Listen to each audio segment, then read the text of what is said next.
ये सारी जीवन की समस्याओं का हल है, ये हल जीवन दाता है, ये सौभाग्य हमारा है।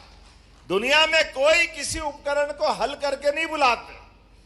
माँ आपके पास आती है और माँ आपको भोजन कराती, लेकिन भोजन के माध्यम से ये समस्या का हल कराते हैं और समस्या का हल कराते हुए आपकी लंबी आयु के लिए जीवन में ऊर्जा प्रदान करते हैं।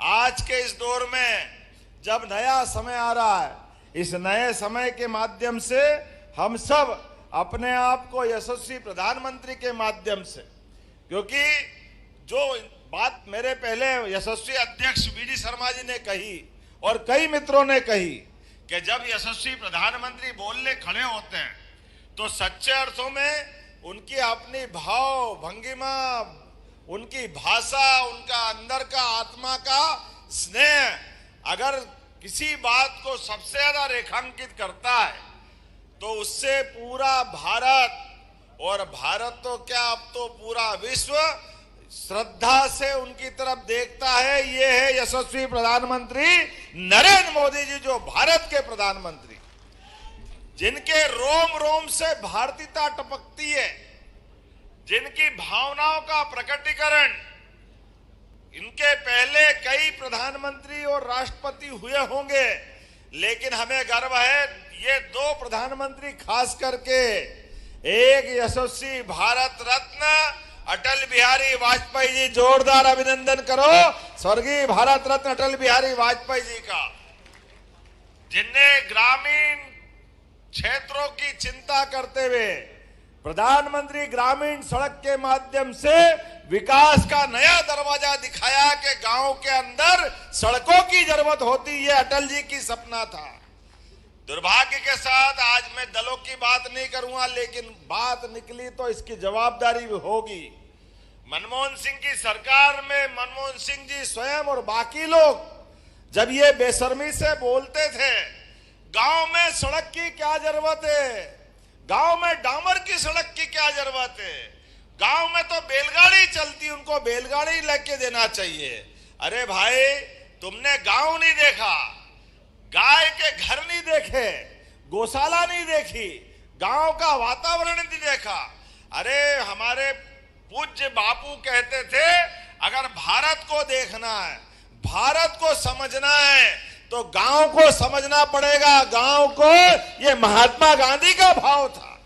सच्चे अर्थों में पूरा भारत अगर विराजमान कहीं है, जैसे हनुमान जी के शरीर के अंदर ही श्री राम विराजे हैं, ऐसे भारत को दुनिया देखे तो भारत के गांव को देख ले, अपने आप भारत समझ में आ जाता है।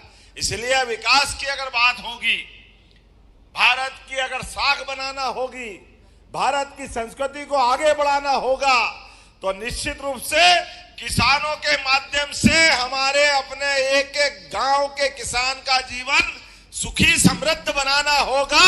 उसी से हमारे भारत का विकास का मार्ग जाता है।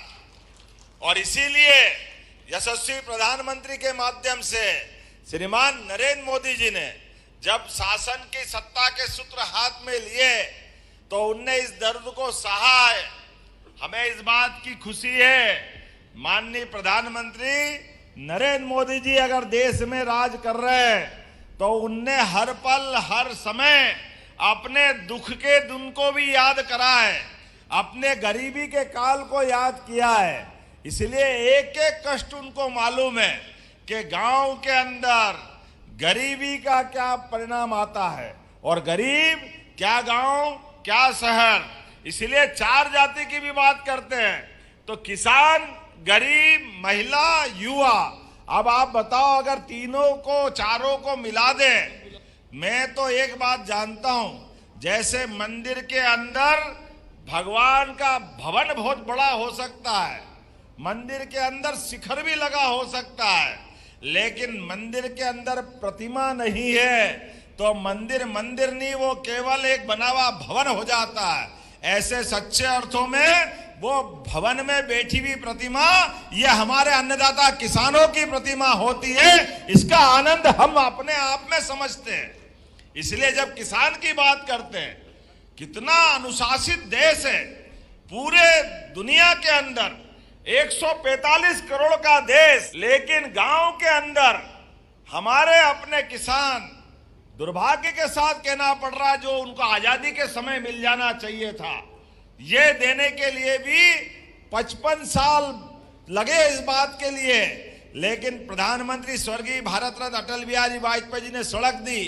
अब हमारे माननीय पूर्व मुख्यमंत्री मध्य प्रदेश साध्वी उमा भारती जी, बाबूलाल गौर जी, शिवराज सिंह चौहान जी, सबके साथ भाजपा की सरकार आई तो मध्य प्रदेश का नक्शा बदला। जोरदार अभिनंदन करो, ये हमारी सरकार है, ये भाजपा का दृष्टिकोण है।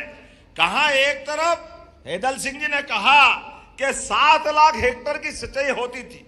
अरे सिंचाई करो भी कैसे, बिजली नहीं, बिजली का तार पकड़ के बताते थे करंट नहीं आ रहा है, लोग तार पकड़ लेते थे क्योंकि बिजली में करंट ही नहीं था, केवल तार लगे थे, सड़क का ठिकाना ही नहीं था, आ जाए कैसे।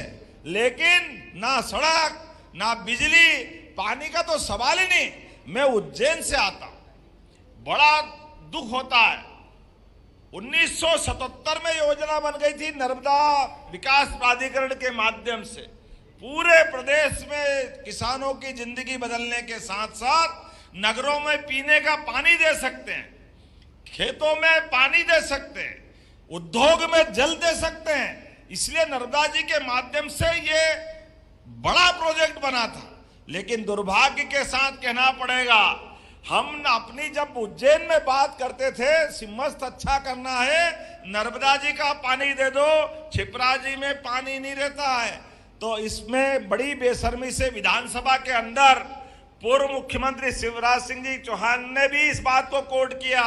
जब हम नर्मदा छिपरा लिंक लाइन लाए थे तो इनने विधानसभा में दिग्विजय सिंह ने कहा था असंभव, आ ही नहीं सकती है, नर्मदा जी नीची है, छिपरा जी ऊंची है, ये हो नहीं सकता है। अब कौन इनको बताए, अरे भाई नीची ऊंची गई, बिजली का बटन दबाओ अपने आप हमारी जल की धारा आ जाती है, ये तुमको समझ नहीं है क्या। अब ये आज भी दिग्विजय सिंह भी है सामने और वही मालवा है, वही निमाड़ है। इतनी छोटी बात समझ में नहीं आए क्योंकि इनको इससे मतलब ही नहीं, किसान की जिंदगी बदले कोई मतलब नहीं, लोगों खुशहाल हो कोई मतलब नहीं। अब कितना अच्छा लगता हमको जब यशस्वी प्रधानमंत्री ने कहा, भारत रत्न अटल बिहारी वाजपेयी जी ने, ये बुंदेलखंड माननीय सांसद जी वहां से हैं, ये 20 साल पहले कल्पना की। अरे एक नदी भरी हुई बाढ़ जा रही और दूसरी नदी खाली है, सूखा पड़ा हुआ है। अरे एक नहर जोड़ दो, अपने आप इसका पानी उसमें चला जाए, ये भी भरी हुई रहे, वो भी भरी रहे। और नदी थोड़ी भरती हो तो जिंदगी भरती है, किसानों की जिंदगी बदलती, पूरा क्षेत्र बदल जाता है। इसमें क्या बड़ी बात। 220 किलोमीटर की केवल एक नहर बनाना थी, केनाल बनाना थी। मध्य प्रदेश और उत्तर प्रदेश दोनों कहां से कहां पहुंच जाते। लेकिन ये कांग्रेस के लोगों ने कहा असंभव, नदी से नदी जोड़ो तो प्रकृति बिगड़ जाएगी।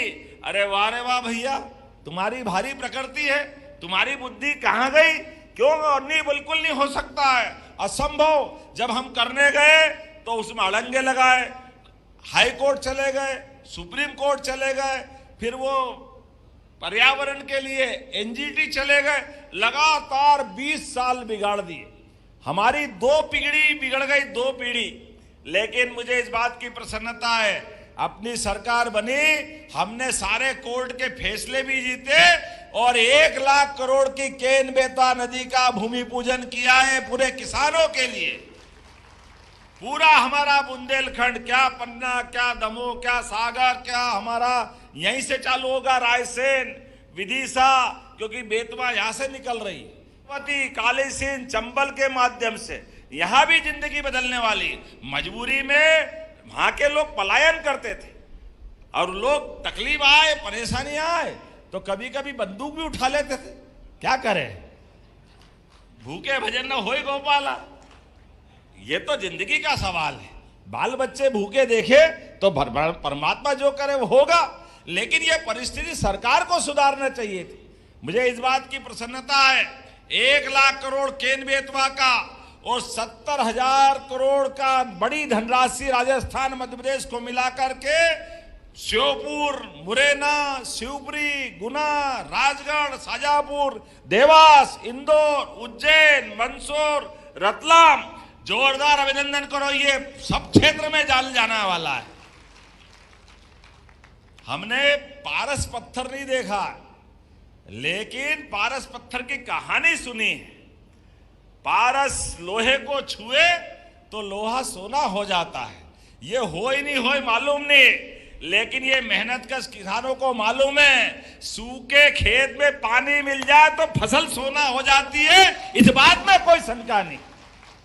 किसानों की जिंदगी अच्छी करने के लिए इससे अच्छा मौका क्या हो सकता है। इसलिए इस बात की प्रसन्नता है कि हमारा ना केवल नर्मदा वाला बेल्ट, आप तो भाग्यशाली हो, अधिकतर भोपाल में भी नर्मदा का पानी आ रहा है, लेकिन अब ये इधर का पूरा हमारा मध्य प्रदेश का हिस्सा, राजस्थान से लगा के उत्तर प्रदेश का एक एक गांव, एक एक खेत, आप किसान मोर्चे के माध्यम से, किसान संघ के माध्यम से बता देना, कोई खेत खाली नहीं रहेगा। प्रत्येक खेत तक पानी पहुंचाने का काम अपनी सरकार के द्वारा किया जाए। और इसी के आगे अब हमारा निमाड़ का बेल्ट के बाद थोड़ा सा एक खंडवा, बुरहानपुर, ताप्ती मैया वाला बेल्ट, ये महाराष्ट्र से लगा हुआ है। तीसरी नदी जोड़ो अभियान बहुत जल्दी हम वहां भी करने वाले हैं। जोरदार अभिनंदन करो अपने उस क्षेत्र के किसानों के लिए। कोई क्षेत्र खाली नहीं रहेगा। प्रत्येक क्षेत्र में किसान को पानी मिले, पक्की सड़क मिले। और आगे मैं याद करता हूं, ये मुझे याद नहीं, कोई बताना भैया 2002-03 में क्या भाव गेहूं खरीदते थे? क्या भाव खरीदते थे गेहूं?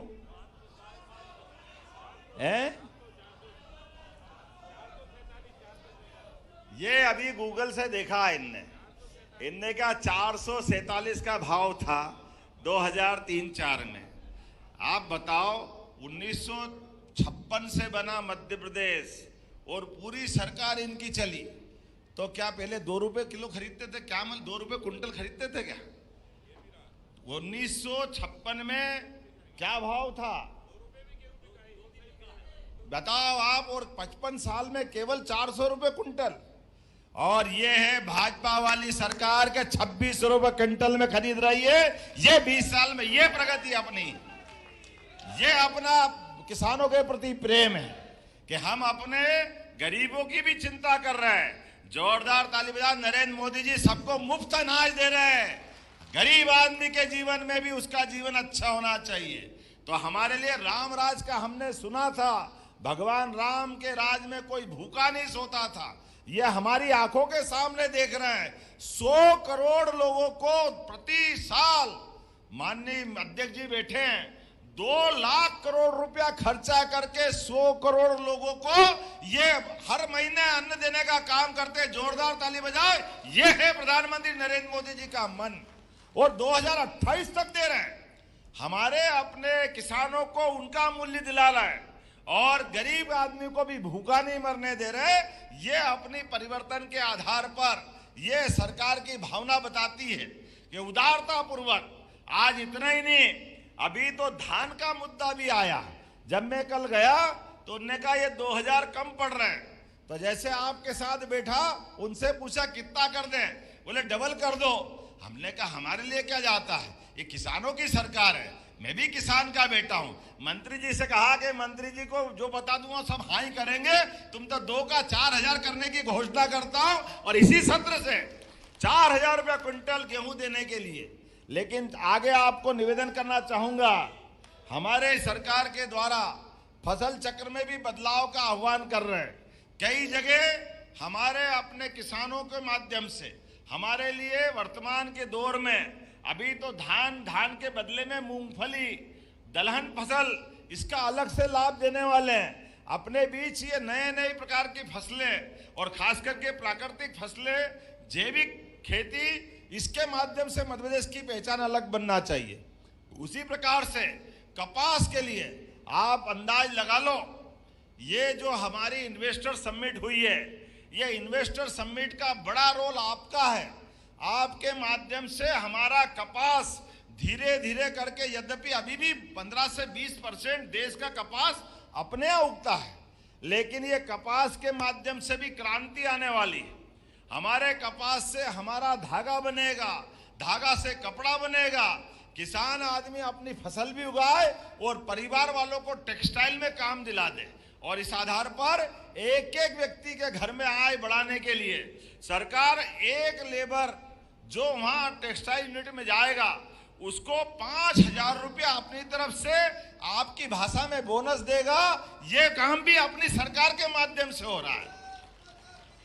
कृषि आधारित उद्योग लगाने के लिए सरकार ने अपना पूरा अपने मन का भाव बता दिया कि हमारा प्रयास है, हमारे प्रति व्यक्ति आय बढ़ना चाहिए। इसलिए केवल ये उद्योग धंधे नहीं, हमने वर्षों से जिनके घर गाय वो गोपाल, जिनके घर गाय का कुल वो गोकुल। तो आज जैसा गेहूं पे, धान पे ये प्रोत्साहन आपको दे रहे हैं, उसी प्रकार दूध खरीदने के लिए भी बोनस की राशि देने की घोषणा करेंगे। बोनस देने की अपने घर में पहले तो वर्षों से यही होता आया था, खेती किसानी भी करो और दूध का रोज का नगद आय व्यय का सिस्टम बनता था। बनता कि नहीं बनता था? अब ये अलग बात है। मैं सरकार के नाते से देखता हूं तो मुझे आज भी आश्चर्य लगता है। हमारे में से तो सब जानते हैं कि घर में गाय का दूध भी होता है और भैंस का भी होता है। ये दुग्ध संघ वाले पता नहीं क्या होता है, वो दूध पतला करके गाय का दूध करके बिकवाते थे। अरे गाय का दूध का फेट अलग, भैंस के दूध का फेट अलग। अब इसको आप सरकार इस भाव को समझना चाहिए कि नहीं समझना चाहिए? शुद्ध रूप से दूध को प्रोत्साहन, गाय का दूध तो पतला होता है, उसकी कीमत ज्यादा मिलेगी। भैंस वाले तो वैसे ही अच्छी लेते हैं, होता कि नहीं होता है? तो हमारे द्वारा जिसमें 33 देवी देवता वास है और जिनके घर में गाय का कुल और जो अपने गोपाल के रूप में जाने जाते, हमने प्रयास किया है कि ये गोपाल कृष्ण के देश के अंदर अब अपने आने वाले समय में अभी दूध उत्पादन केवल 9% है, इसको बढ़ा के 20% तक करने वाले हैं, 20% तक। और जो 10 से ज्यादा गाय पालेगा, गाय पालने के लिए उसको भी अनुदान दिया जाए पालने के लिए। और उसमें भी 10 पालो, 20 पालो, 50 पालो, 100, 200, 500 जैसे फैक्ट्री लगाने के लिए अनुदान दे रहे हैं, उसी प्रकार से गांव-गांव में दूध उत्पादन का बढ़ावा देने के लिए ये प्रोत्साहन लगातार जारी कर रहे हैं। आप तो जानते ही हैं, अभी हमारे जो अपने शहरों के अंदर खेतों में नुकसान को लेकर के आशंका रहती है। ये बात सही है कि जब खेती का रकबा बढ़ा, सिंचाई बढ़ी, तो अब हमारे यहाँ यंत्रों के माध्यम से जानवरों को भी कमी पड़ गई। तो जो हम पहले बैलगाय के माध्यम से काम चलाते हैं, लेकिन धीरे धीरे करके वो स्थान कम पड़ा, तो जो लावारिस, अपाहिज ऐसी बूढ़ी गाय माता ये पूरे प्रदेश के अंदर और किसानों के लिए भी समस्या बन के खड़ी हुई। तो हमने कहा चिंता मत करो, बड़ी बड़ी नगर निगम में 10-10 हजार की गौशाला रखेंगे अपने भोपाल सहित सारे महानगरों में। और आपके आसपास में भी जहां कोई गौशाला चला रहा है उसको 20 रुपया प्रति गाय माता के बजाय 40 रुपया रोज गाय माता का देकर के उन गाय माता के लिए गौशाला को भी सक्षम बनाएंगे, ताकि गाय माता के माध्यम से, गाय माता किसी की समस्या नहीं है, वो तो परमात्मा की दया है। हमारी माँ ने हमको दूध पिला के बड़ा किया है, हमारी माँ का स्नेह हमको मिलता है। लेकिन विश्व में एकमात्र गाय माता है जो अपने बच्चों को भी लालन पालन करती है और हमारे लिए भी दूध उपलब्ध कराती है। ये गौ माता का हजारों साल का अपना मानव का जब से जन्म हुआ तब से प्रकृति ने ये परमात्मा के बीच दोनों का संबंध बनाया है। इसलिए आने वाले समय में हमारे अपने जिले जिले के अंदर भी अलग अलग प्रकार से, खास करके जैसे इन्वेस्टर में कही हमने, आने वाले समय में कृषि के अंदर उन्नत कृषि यंत्र, उन्नत कृषि बीज और उन्नत अवस्था से कृषि के अंदर लाभ के जो जो कारण होंगे, इसके मेले भी लगाए जाएंगे अपने पूरे प्रदेश के अंदर, ताकि बड़े पैमाने पर आज के दौर के अंदर कौन कौन से